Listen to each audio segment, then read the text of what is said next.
Hello everyone and welcome back to the Great Book of Grudges. My name is Nathan and today we're going to talk about Warhammer 3 but in a very different way as there's some information that's just been provided to me. Well, it's actually public knowledge, but I haven't realized. So Creative Assembly are looking to hire an environment concept artist for Total War Warhammer, but it's not for the usual team. It looks like it's going to Sofia. Sofia are the team behind a Total War Saga Troy, which is getting its last DLC on the 14th of December, meaning no more content is expected for that game. So why is this important? Well, Sofia obviously worked on their own things. They worked on the Saga titles. Now they're being moved to Warhammer, which could mean a few different things in all honesty. One, it could mean that the main team behind the Total War Warhammer series is going to move to a new main title, possibly a new fantasy title that'll take a few years to develop.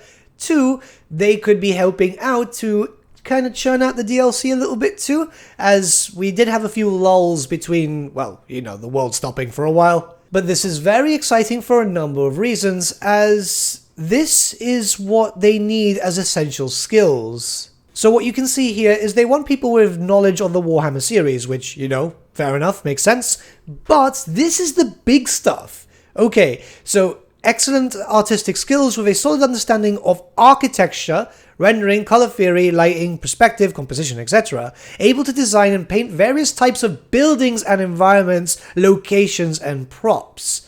This is the big thing. If they're going for different types of architecture and buildings and so on, it's likely not to do because of, like, you know, basic Lord packs, which just brings in a few different things and a few different maps, sometimes like just one or two maps.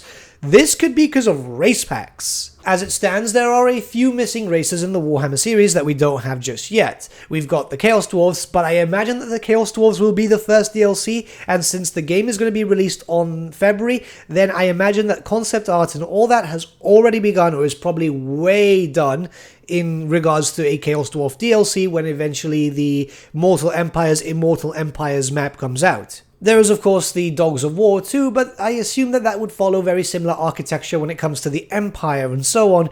So this could potentially mean some good things for the future. Maybe for Ind, maybe Nippon, you never know, but this is a good reason why to think so. Whether you've played a Total War Saga Troy or not, I've got to tell you, look, it's a good game. It's a very good game. The team behind that, the Sofia team, are actually very good at what they do and they implement loads of really cool mechanics.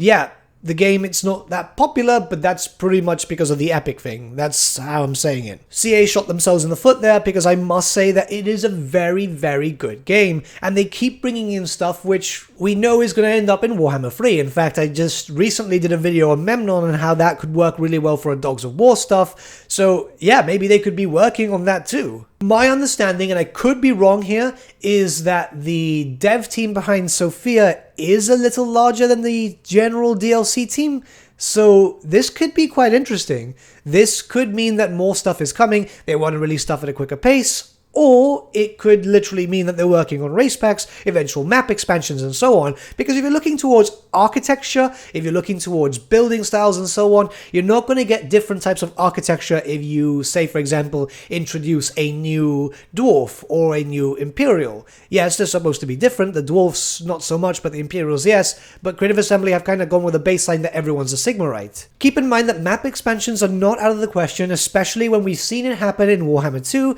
and we've also seen it happen in Three Kingdoms. This is literally just going further east or south when it comes to that, which works out really well. If they go east, they've got Nippon. If they go south, they've got Ind, Koresh, and it also kind of links up with that of the Southern Realms, that for the Dogs of War, so it's very, very possible. I'm just using a fan-made version of the Warhammer Fantasy map here just to kind of give my point, because everything mentioned is surrounding that of the Warhammer 3 map as far as we've seen, which, you know, kind of lines up. It's making a lot of sense here. Especially again when we look towards the fact that they want people who know architecture, types of buildings and so on, environments. One thing I honestly just noticed right now is the fact of it saying some understanding of historical and fantasy architecture design. Keep in mind that, of course, Warhammer Fantasy factions and races are based on that of well, real life. A lot of stuff is that of the same. For example, we have the island nation of Nippon, which is obviously based on feudal Japan.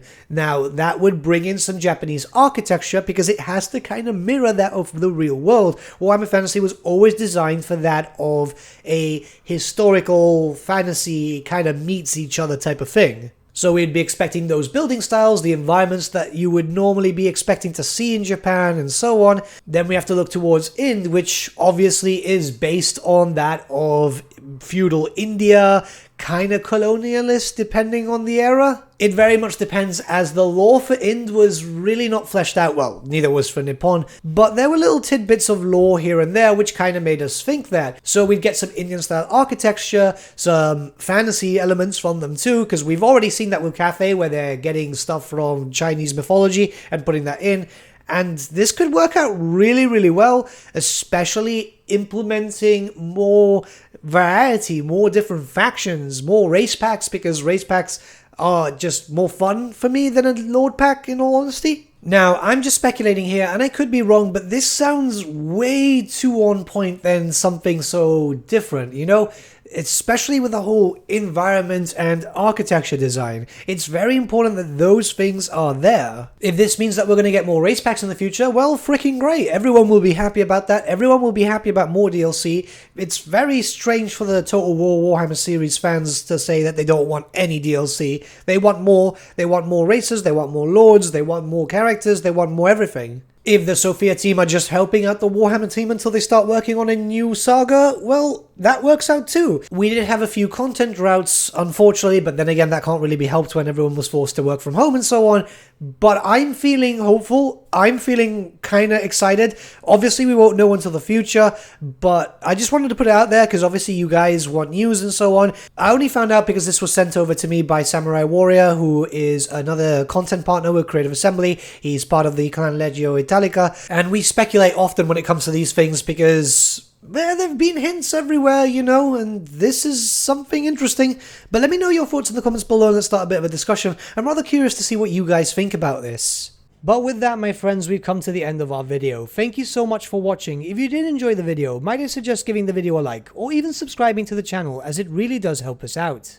In the description section below are various links to different social media platforms such as Facebook, Instagram, and Discord. Also in the description section is an affiliate link with Element Games where you could buy loads of hobby-based products, not just Warhammer, for 10 to 25% off. Making a purchase using that link and also our special code, which is also in the description, supports the channel at no extra cost to you, which we think is rather cool. A big thank you to our patrons. Your support means the world to us. It's amazing that people want to help a small channel like us grow and get to a higher level of content. A big thank you to Gibraltar LUSC, Ryan Bertsche, Andrew Prince, and Okro for subscribing to us at our Fane level. You guys are super cool. And a big thank you to Edward Yule, VS Vasan, Aaron Whitman, and Shaggy for subscribing to us at our King level. Honestly, we can't thank you all enough. And lastly, a big thank you to all of you for liking, sharing, and commenting on these videos. Honestly, it's because of you guys that the channel's been growing at such a great pace lately, so we can't thank you all enough. But with that, my friends, thank you so much for watching once again, and we shall see you all again very, very soon.